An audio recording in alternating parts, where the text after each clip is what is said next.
Alors, je vais filmer cette vidéo. Cette vidéo, je sais pas, parce que j'ai une présentation pour mes examens de français euh, lundi, donc c'est à demain. C'est demain. Euh, j'ai créé beaucoup des erreurs au déjà, mais allons-y. Ok, tout d'abord, le site, c'est sur l'Eco-Anxiété. La présentation fondée sur une podcast, un podcast. Pardon. Ok. Tout d'abord, les sites web officiels du gouvernement français constatent que l'évolution des températures moyennes annuelles en France métropolitaine montre un réchauffement depuis 1900. Nous sommes conscients du fait que nous sommes en train de détruire notre environnement, mais est-ce irrationnel d'éprouver des émotions à ce sujet? Cela soulève une question de fond. L'éco-anxiété est-elle un trouble ou une réaction légitime? L'éco-anxiété peut se définir comme la crainte que notre Terre soit en train d'être détruite et que les mesures de lutte contre le changement climatique soient insuffisantes. Il est donc essentiel d'examiner si cette anxiété est justifiée, pourquoi elle n'est pas considérée comme un trouble officiel et en quoi elle constitue une réaction adaptée à la réalité environnementale. Pour cela, je me suis appuyée sur plusieurs ressources, notamment un podcast de la série Zoom Zoom Zen de France Inter intitulé Éco-psychologie, comme soigner son éco-anxiété. Ce podcast est animé par Mathieu Noël, avec la participation des journalistes Quentin Lieu et Manon Mariani, ainsi que de la psychologue clinicienne Manuela Santamarina et du chercheur Cyril Lecarrière. Dans ce podcast, la psychologue Manuela Santamarina insiste sur un point crucial. Bien que l'éco-anxiété soit souvent perçue comme une pathologie, elle n'est pas reconnue comme un trouble officiel. Elle explique que la personne est, est exercée par les gouvernements et les médias sur les individus pour créer un sentiment d'impuissance, mais qu'il est possible de transformer cette anxiété en action collective. En d'autres termes, plutôt que de culpabiliser les individus, nous devrions utiliser ces sentiments comme un moteur de changement systémique.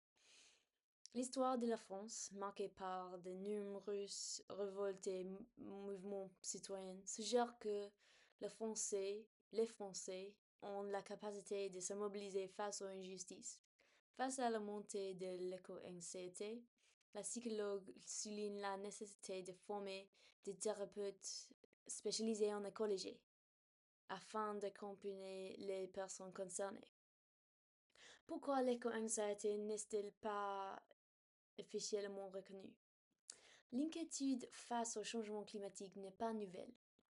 Depuis les années 60, des mouvements pour la paix et l'environnement alertent sur les dangers écologiques.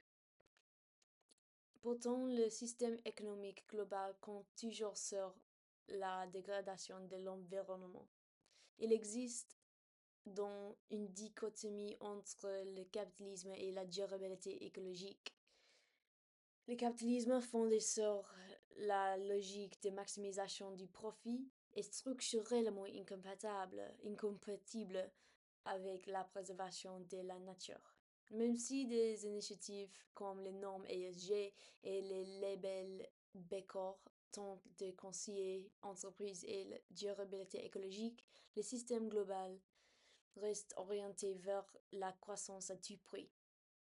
En accordance avec ces contextes, l'éco-anxiété est une réaction saine et adaptée.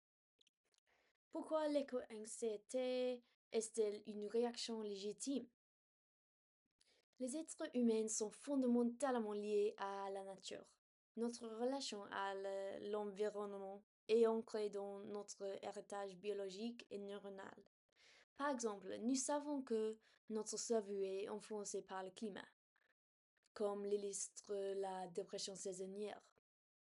Si notre état émotionnel est impacté par la météo, il est logique qu'il le soit aussi par la destruction écologique. Finalement, je fais une constatation radicale.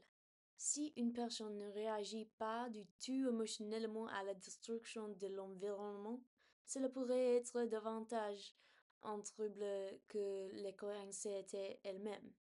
Cette anxiété traduit une sensibilité à la crise écologique et un sentiment de responsabilité face à un problème existentiel.